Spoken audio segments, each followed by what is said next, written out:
Muy buenas noches tengan todos ustedes. Hoy es día 30 de diciembre de este año 2020. Les doy la más cordial bienvenida a todos aquellos que nos están escuchando, nos están viendo en su casa, en su vehículo, en los dispositivos móviles, aquí y nosotros transmitiendo desde Vanguardia Veracruz en el anuario de Vanguardia. Muy buenas noches tengan todos ustedes y me da mucho gusto poder saludar a nuestro amigo Jorge Iván García Morato y a también amigo nuestro, el señor Gonzalo Santiago. Muy buenas noches. Gracias, muy buenas noches al auditorio de Vanguardia de Veracruz. Gracias, licenciado Urbina, por esta presentación. Ya lo adelantaba, estamos por iniciar este anuario con toda la información de todo lo que tenemos preparado para usted aquí en Vanguardia de Veracruz. ¿Es así, Jorge Iván? Compañeros, buenas noches, licenciado Urbina, buenas noches, Gonzalo. Qué gusto compartir con ustedes, pero más que nada con el auditorio de Vanguardia de Veracruz. Esto que ha sido un 2020. Bueno, dentro de las noticias más importantes hoy en día, en este año 2020, que muchas personas van a decir que COVID, no, para nada. Jorge Iván tiene el resumen del mes de enero. Adelante, Jorge Iván. Precisamente, enero, un mes que pudo haberse caracterizado porque México por fin México tenía la aprobación del Senado de los Estados Unidos de América firmando y aprobando el TEMEC para México. Un enero que pudiese haberse caracterizado porque se nos iba Kobe Bryant, la magia del básquetbol, un accidente, un 27 de enero donde perdiera la vida su familia, incluso su hija de 13 años. Sin embargo, lo que pudo haber impactado más en ese enero y que nadie lo había visto, nadie sabía lo que vendría.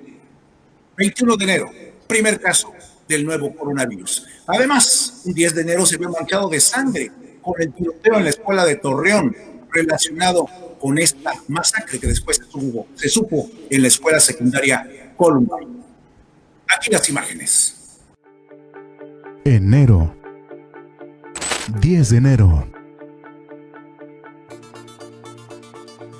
A raíz de los hechos ocurridos en el Colegio Cervantes en Torreón, Coahuila, ha surgido la teoría entre internautas que las acciones del niño que mató a su maestra y se suicidó, además de lesionar a sus compañeros, fueron inspiradas por los autores de la masacre de la escuela secundaria Columbine. 16 de enero. El Senado de Estados Unidos aprobó definitivamente, por abrumadora mayoría, el tratado comercial con México y Canadá, que dio al presidente Donald Trump una victoria significativa antes del inicio del juicio político en su contra. 21 de enero. Un ciudadano estadounidense que regresó recientemente de un viaje por China Central fue diagnosticado con el nuevo coronavirus chino, confirmaron las autoridades de Estados Unidos. El hombre llegó a Seattle tras recorrer la región de Wuhan, donde fue detectada la enfermedad por primera vez. 27 de enero. La leyenda de baloncesto Kobe Bryant muere a los 41 años de edad en un accidente de helicóptero. El ídolo de los Lakers de Los Ángeles, que se retiró en 2016, viajaba en un helicóptero privado con otras 8 personas.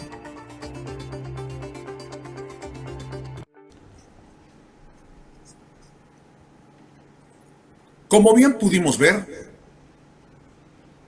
enero pudo haberse caracterizado por todo.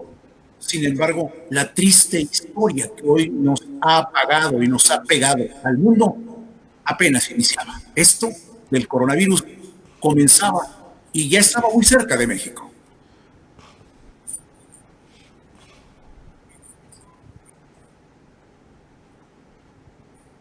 En una pifia más de la Secretaría de Turismo en el estado de Veracruz, el día 11 de febrero, en la presentación de lo que sería la Cumbre Tajín, la funcionaria se dejó llevar por el entusiasmo y olvidó que en el municipio de Poza Rica no tiene zona de playas.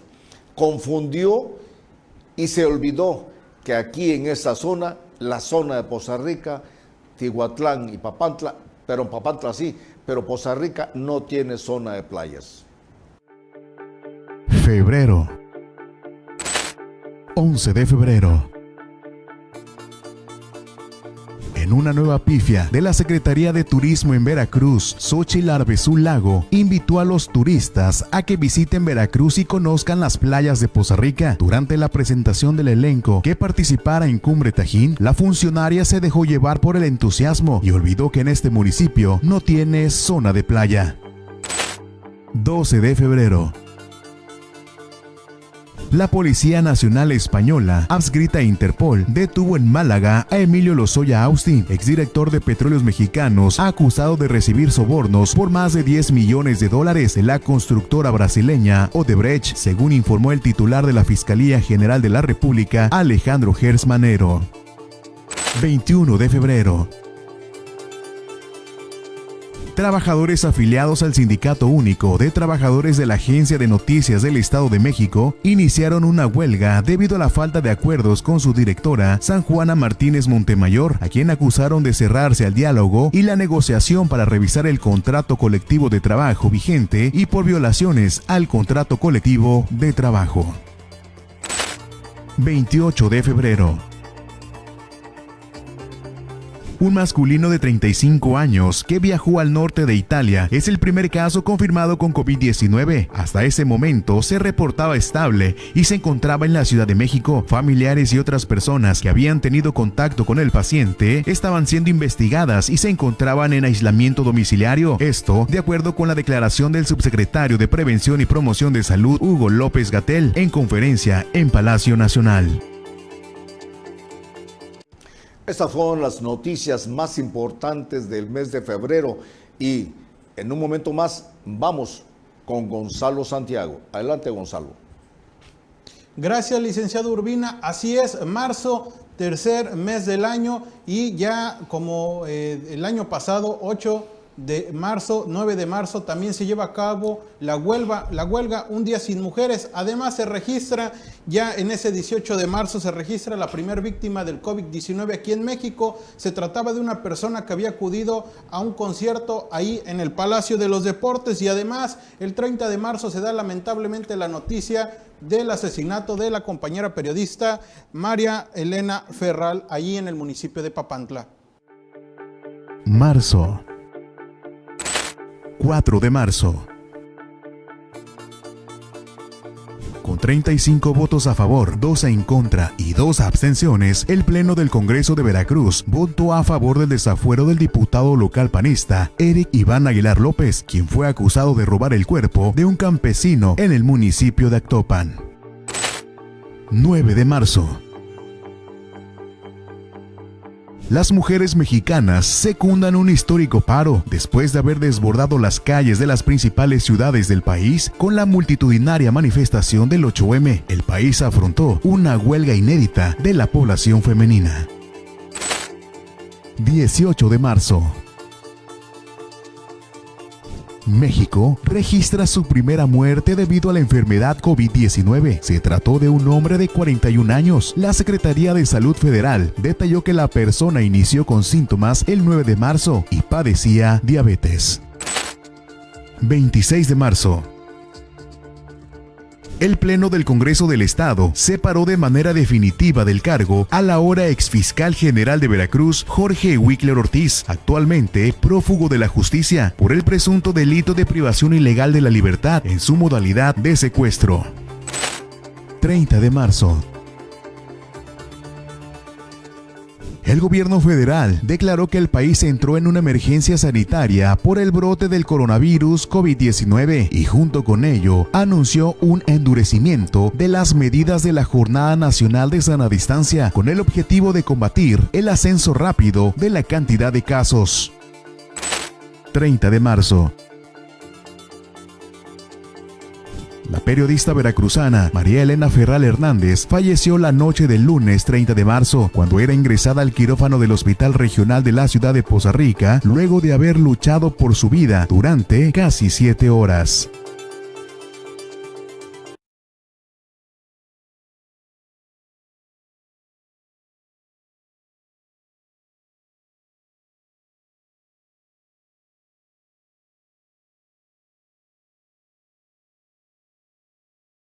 La Secretaría de Salud, con todo el gabinete del presidente López Obrador, decreta una emergencia sanitaria. Así es, porque ya se venía esa ola del COVID-19 en la cual nos encontramos ahora casi 10 meses después. Pero vamos con más información. Jorge Iván, tú tienes más del mes de abril.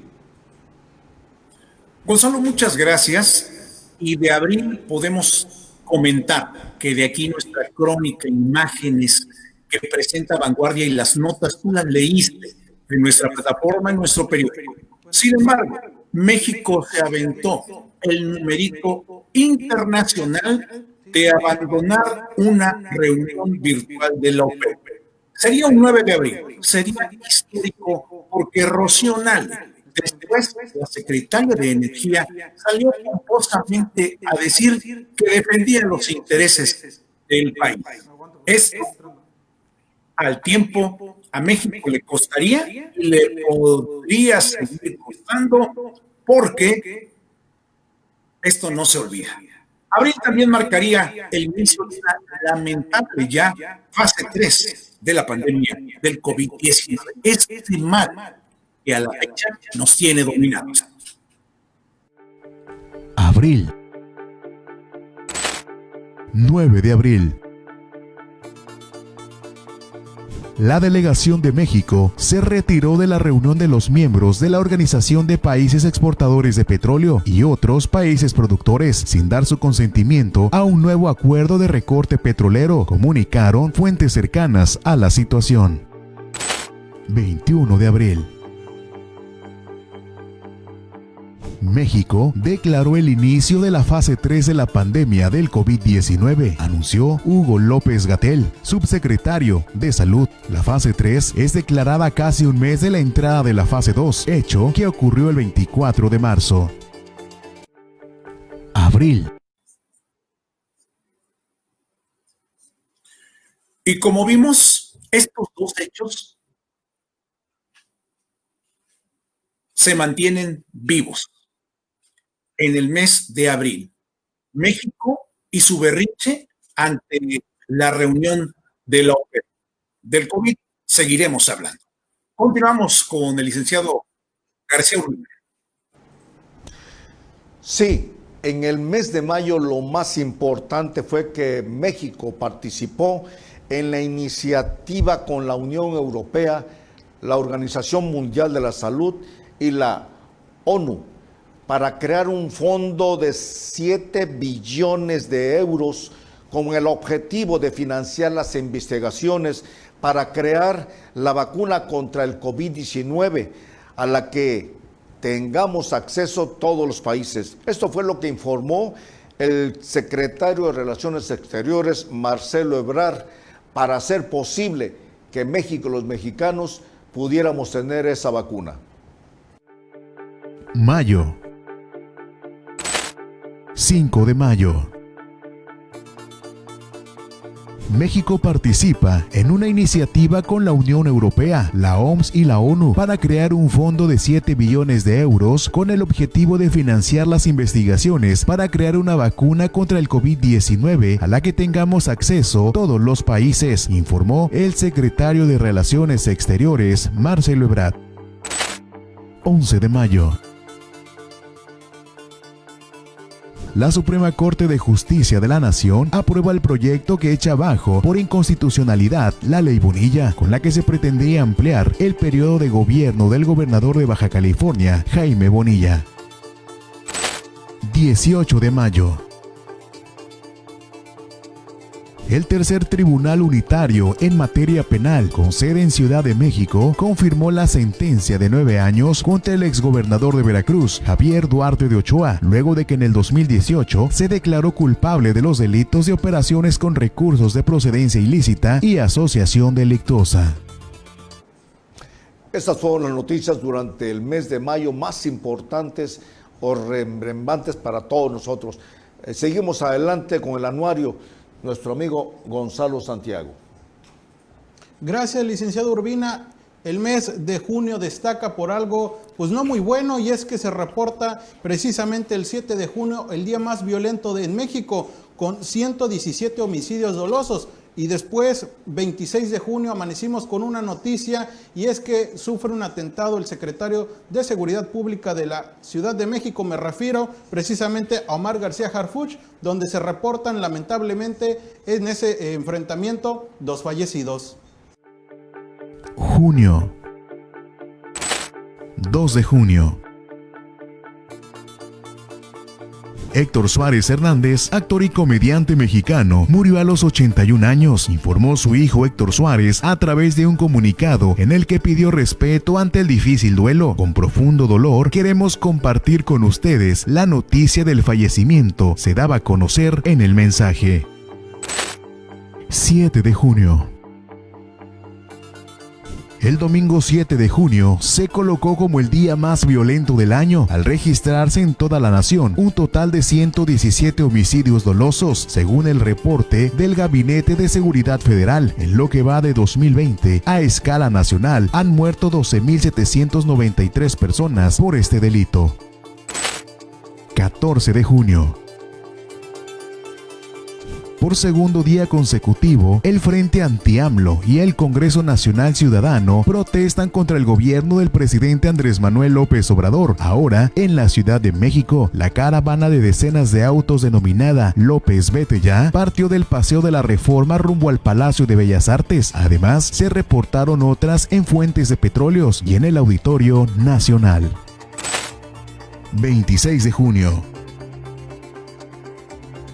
Omar Hamid García Harfuch, secretario de Seguridad Ciudadana de Ciudad de México, sufrió un atentado donde resultó herido pero fuera de peligro, de acuerdo con información proporcionada por la jefa de gobierno Claudia Sheinbaum, quien confirmó los hechos. El funcionario fue atendido en un hospital de la ciudad e ingresado para una intervención quirúrgica, informó la Secretaría de Seguridad Ciudadana de la Ciudad de México.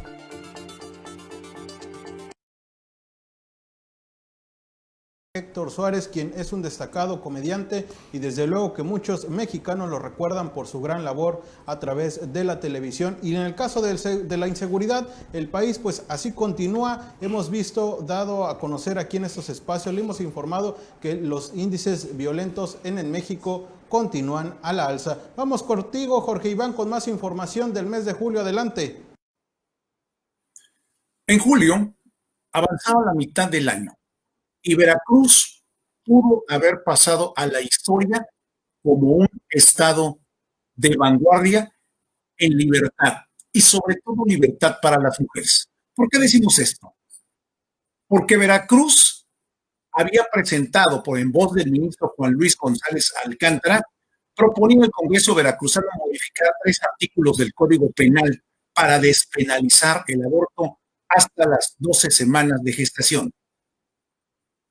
¿Pero qué sucedió? La Corte rechazó votar el amparo que despenalizaría el aborto en Veracruz y ya no pasamos a la historia como un estado que se preocupaba por la libertad de la mujer. Hoy Argentina está en los ojos del mundo con este tipo de avances. Pero julio también estaba marcado por un hecho que vamos a ver, que se va a estrenar prácticamente en el 2021 con las elecciones. El Senado aprobó la prisión preventiva por delitos electorales y preventiva también por el caso del huachicoleo. Eso ya se está viendo, pero ahora veamos hasta dónde y que la ley sea como se marca, pareja en los delitos electorales. El recuento de Vanguardia. Julio. 29 de julio. Por 4 votos a favor y 1 en contra, la Suprema Corte de Justicia de la Nación desechó el proyecto de sentencia presentado por el ministro Juan Luis González Alcántara, que proponía que el Congreso de Veracruz modificara 3 artículos del Código Penal del Estado para despenalizar el aborto hasta las 12 semanas de gestación, incluir la causa del riesgo para la salud de la mujer y eliminar el plazo de 90 días para el aborto en caso de violación. 30 de julio. Con 56 votos a favor, 25 en contra y 7 abstenciones, el Senado aprobó en lo general reformas al Código Nacional de Procedimientos Penales y otros ordenamientos legales para aplicar la prisión preventiva oficiosa a quien cometa delitos electorales, robo de hidrocarburos, portación ilegal de armas y de pistolas de juguetes para delinquir, desaparición forzada y tráfico de drogas. Después de 11 horas de sesión, los legisladores iniciaron la discusión del tema, donde el coordinador del PRD, Miguel Ángel Mancera, dijo que no es si debiera existir o no la prisión preventiva, sino legislar para precisar los delitos al que se alude para efectos de la prisión preventiva oficiosa. Así, este mes se caracterizó por dos temas en la vía legal. Repito, vamos a ver el tema de los delitos electorales, hasta dónde la firmeza de la ley. Pero si alguien sabe de leyes y conoce lo que pasó en el 2020, es el licenciado García Urbina. Vamos contigo. Gracias, Jorge Iván. Estamos a 5 meses de que Emilio Lozoya Austin, exdirector general de Petróleos Mexicanos, fue traído desde España a nuestro país para ser procesado. Y sin embargo, hoy en día sigue en su casita disfrutando de unas merecidas vacaciones. Pobrecito, vamos con ustedes para que vean ustedes lo que sucedió y ha sucedido con Emilio Lozoya Austin. Agosto. 1 de agosto.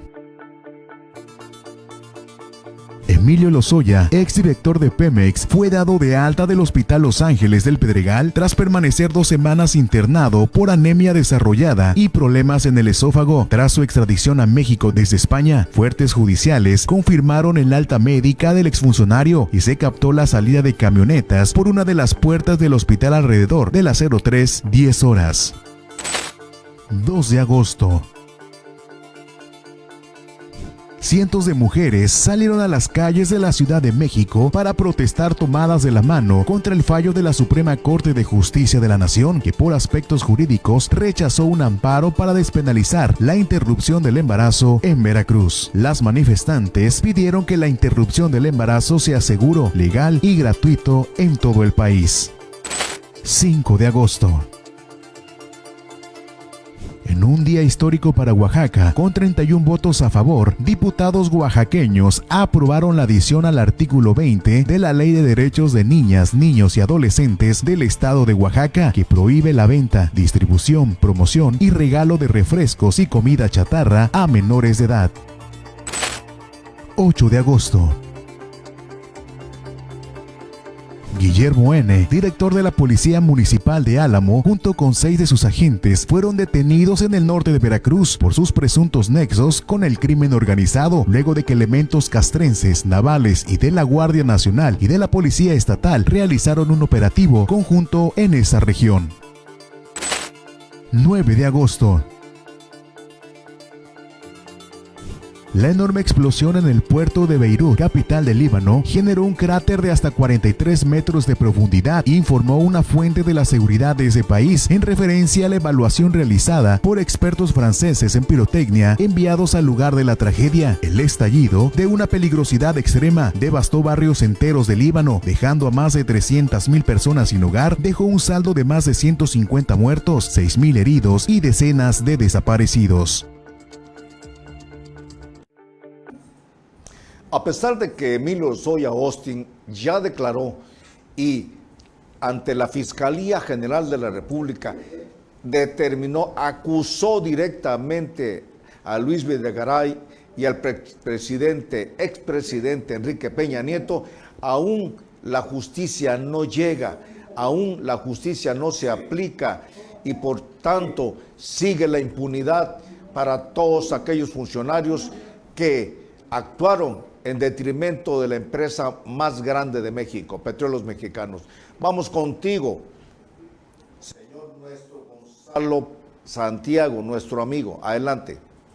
Gracias, licenciado Urbina. Pues lamentablemente se da nuevamente este asesinato hacia un comunicador más. Se trata del periodista Julio Valdivia, que fue encontrado, su cuerpo fue localizado entre los límites del estado de Veracruz y Oaxaca. Lamentablemente estos hechos se dan el día 9 de septiembre. Además, en la capital del país, el 15 de septiembre se hace el tradicional grito, pues como tal, solamente tradicional grito porque se tiene que adaptar a la nueva normalidad, y hay que recordar que días antes la plancha del Zócalo, la plancha de la Constitución, es cerrada por personal del Ejército Mexicano para impedir el paso a las personas a que se dieran cita ahí al lugar donde se celebra el grito de independencia. Esa es la información de Vanguardia de Veracruz. Septiembre. 9 de septiembre. La tarde del 9 de septiembre fue hallado el cuerpo sin vida del periodista Julio Valdivia Rodríguez en la región de Tezonapa, en la zona limítrofe entre Veracruz y Oaxaca. 15 de septiembre. Andrés Manuel López Obrador y Beatriz Gutiérrez guardaron un minuto de silencio por las personas fallecidas a causa del coronavirus. Ante una plancha del Zócalo de la Ciudad de México vacía, el presidente dio el grito de independencia en el que arengó 20 vivas, entre lo que destacó la fraternidad universal, la soberanía, el amor al prójimo y la esperanza en el porvenir. Posteriormente, tocó las campanas del Palacio Nacional y ondeó la bandera de México. 30 de septiembre. Falleció Joaquín Lavado, más conocido por su apodo y seudónimo Quino. El dibujante de 88 años falleció como consecuencia de un accidente cerebrovascular en Buenos Aires, al lugar donde residía su creación más popular. A pesar de que Quino publicó sus amadas historietas de Mafalda hace medio siglo, entre 1964 y 1973, estas nunca perdieron vigencia.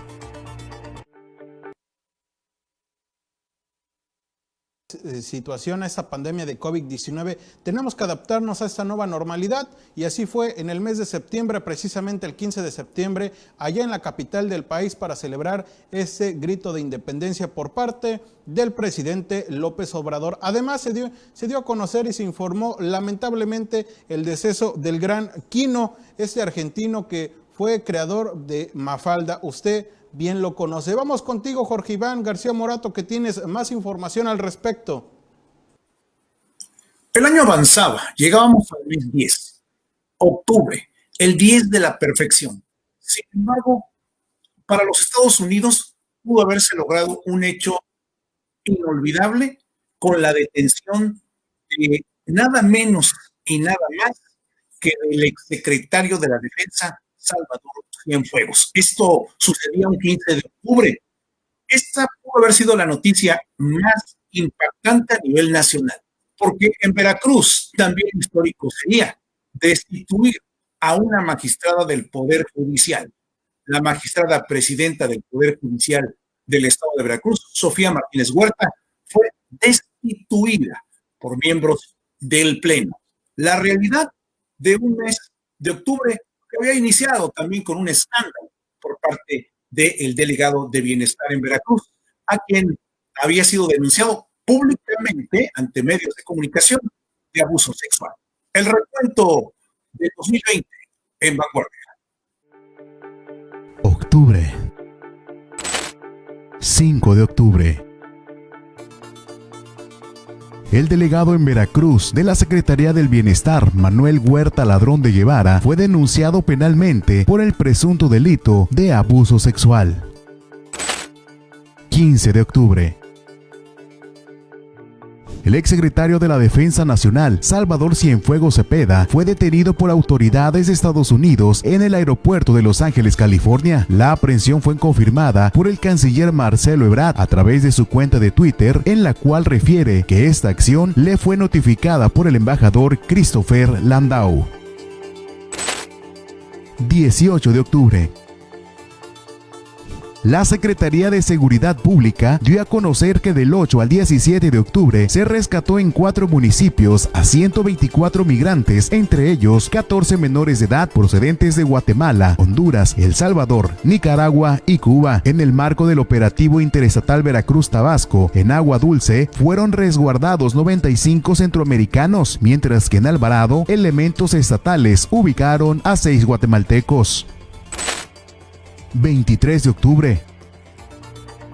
La magistrada presidenta del Poder Judicial del Estado de Veracruz, Sofía Martínez Huerta, fue destituida del cargo por miembros del Pleno tras meses de pleitos internos. 24 de octubre. Mario Delgado Carrillo ganó la tercera encuesta que mandó realizar el Instituto Nacional Electoral por orden del tribunal para renovar la presidencia del partido Morena, al obtener 58.6% de las preferencias, esto es 17.2% más que Porfirio Muñoz Ledo, quien alcanzó 41.4%. Así fue octubre.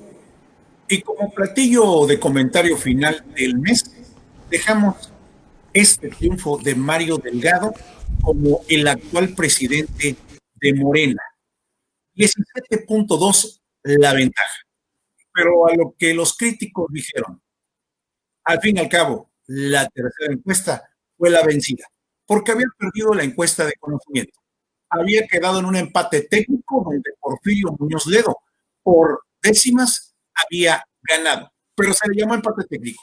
Pero para que no hubiera ningún tipo de discusión, 17.2, la tercera encuesta, dijo Mario Delgado Carrillo, es quien debe guiar a Morena. Algunos se fueron por la finta de que Porfirio Muñoz Ledo, otros tranquilamente esperaron. La tercera, la vencida. Esto sucedió en octubre. Pero pasemos con el licenciado Candelario García Urbina, porque ya estaba prácticamente el cierre del año con temas que tú manejaste muy bien, licenciado García Urbina, desde tu espacio, que nosotros leímos en Vanguardia. Durante el mes de noviembre tuvimos muchas noticias muy importantes, de entre las cuales destaca la elección de presidente de los Estados Unidos de Norteamérica, la cual se llevó a cabo el 3 de noviembre pasado. Así también, el Senado de la República aprobó la ley Olimpia, que destaca la prohibición, la violación de la intimidad sexual de las personas. Así también, en el mes de noviembre se llevó a cabo en forma desastrosa el desbordamiento del río Grijalva en Tabasco, a la cual se le acusó al presidente López Obrador de haber sido el causante y ordenar esa inundación, lo cual fue mentira, totalmente mentira. Así también, en el mes de noviembre asesinaron a una alcaldesa de Jamape, Veracruz. Y seguimos con las noticias más importantes.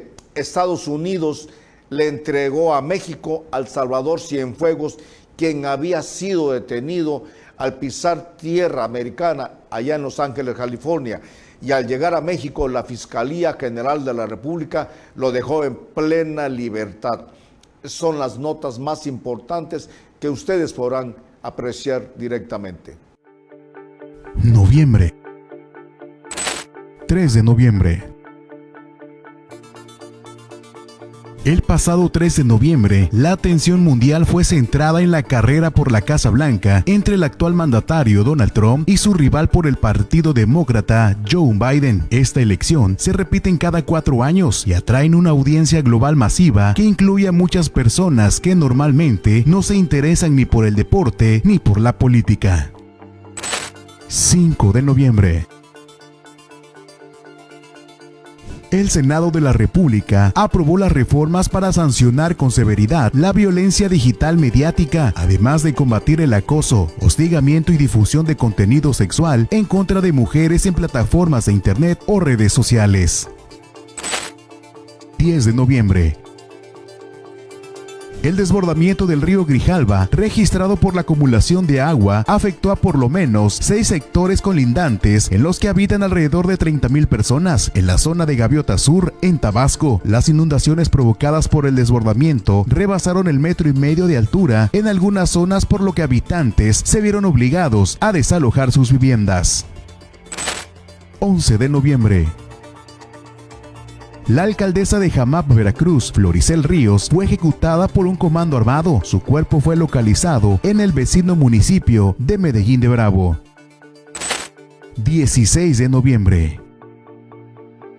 Una pipa de gas LP chocó contra 3 vehículos y posteriormente explotó cuando circulaba sobre la autopista Guadalajara-Tepic, dejando un saldo de al menos 12 muertos y una persona herida, informó la Secretaría de Seguridad y Protección Ciudadana en Nayarit.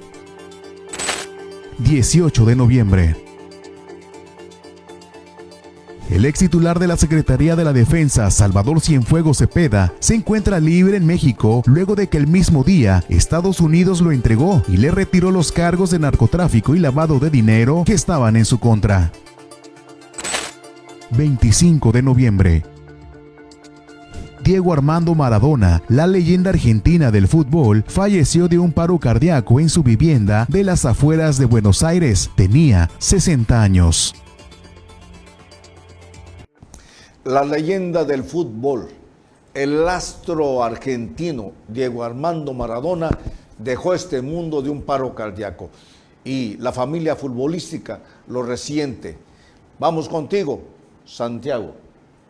Gracias, licenciado Urbina. Ya en la recta final del año, así es, en diciembre se da a conocer un mes y 11 días después por fin el resultado y dan como ganador oficial a Joe Biden como presidente electo de los Estados Unidos. Además, se da a conocer precisamente el 18 de diciembre el asesinato de quien fuera gobernador de Jalisco. Me refiero a Aristóteles Sandoval. Así es, se da a conocer por parte del gobernador actual este lamentable asesinato allá en un bar ahí en Puerto Vallarta. Además, 22 de diciembre se da una alianza por parte de 3 fuerzas políticas, me refiero al PRI, al PAN y al PRD. Se da a conocer una alianza por estas fuerzas políticas que se llama Va por México, en coalición de cara a estos procesos electorales del 2021. Ese es el resumen que le presentamos aquí en Vanguardia de Veracruz. Diciembre. 14 de diciembre.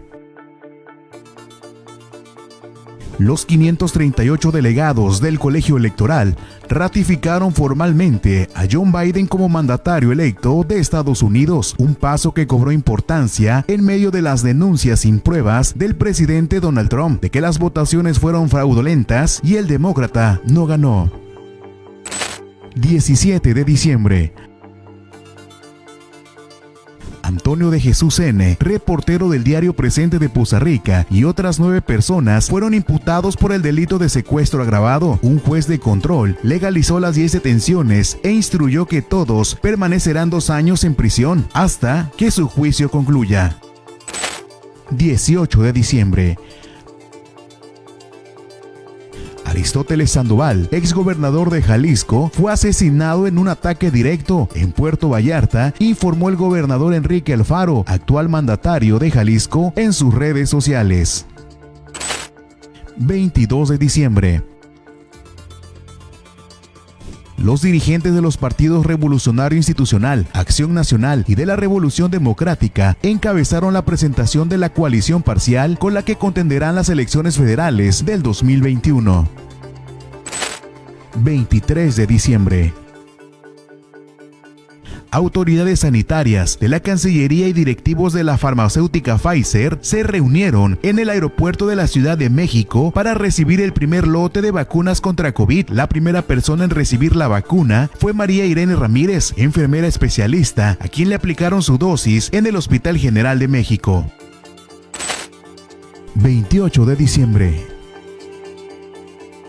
El compositor Armando Manzanero falleció durante la madrugada del 28 de diciembre, después de que hace unas semanas fue internado en un hospital por haber dado positivo a COVID-19. El fallecimiento del cantante ocurrió después de que se reportara que era posible que le retiraran la ventilación mecánica, la cual le habían insertado para mejorar su oxigenación.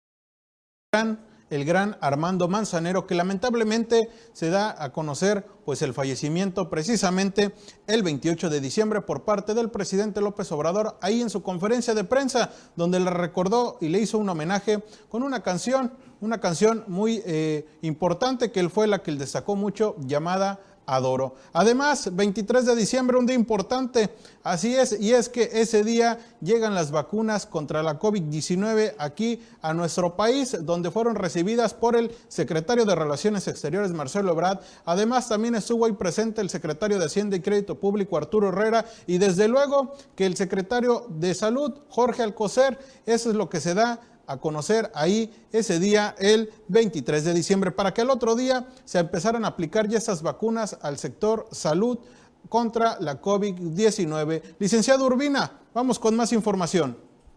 Muchas gracias, nuestro amigo Santiago, muchas gracias. Bueno, pues ya vamos a punto de despedirnos. A mí en lo personal no me resta más que desearles lo mejor de lo mejor para este año 2021. De mi parte, de Candelario García Urbina, les deseo lo mejor que puedan tener ustedes, que es la salud y el estar con su familia.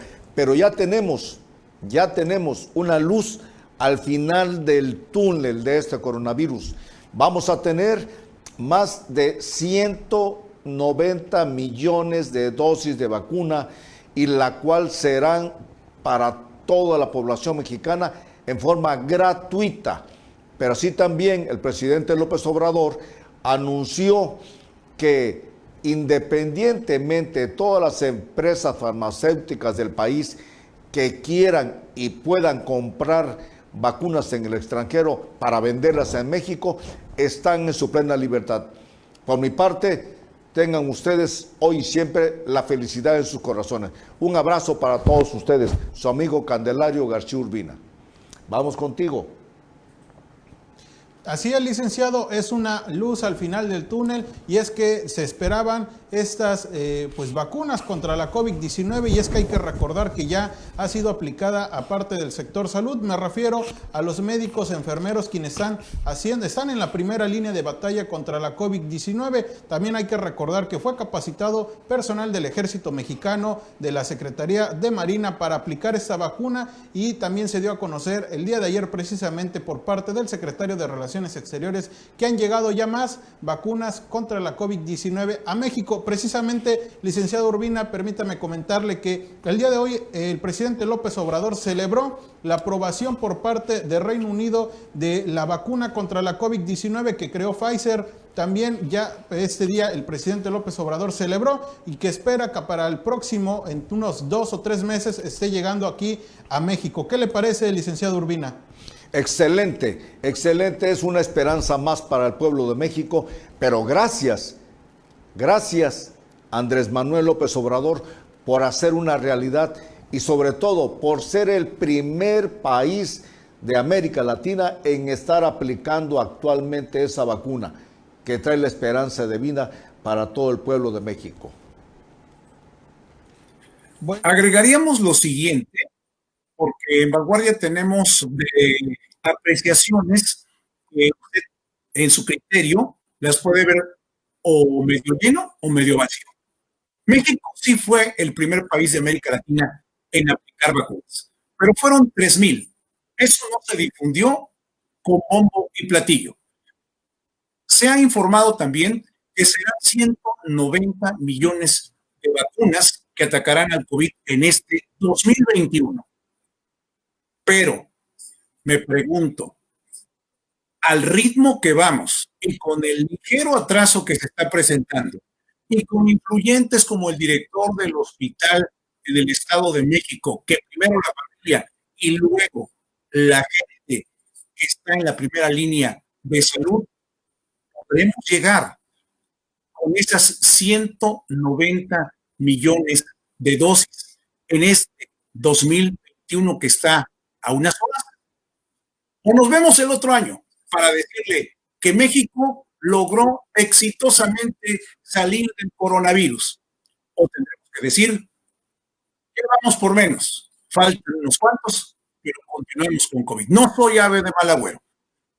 Presentamos los dos enfoques de la noticia, pero usted siempre va a tener la verdad primero a través de Vanguardia. Muchas gracias, porque el COVID robó temas como que tendremos elecciones en el 2021 y que serán suficientes para decir los nuevos diputados de Veracruz, los nuevos alcaldes que en los próximos días, ya en vísperas de un 2022, entrarían en funciones también en Veracruz.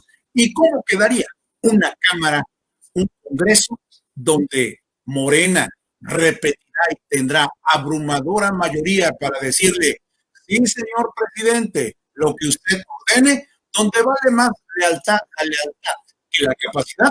O tendremos una Cámara de muchos colores, donde el presidente no la tendría tan fácil como lo ha tenido ahorita, hecho que debió haber aprovechado Presidencia de la República para mandar sus iniciativas, incluidas las preferentes, lo que más le convenga a México y no a un partido político.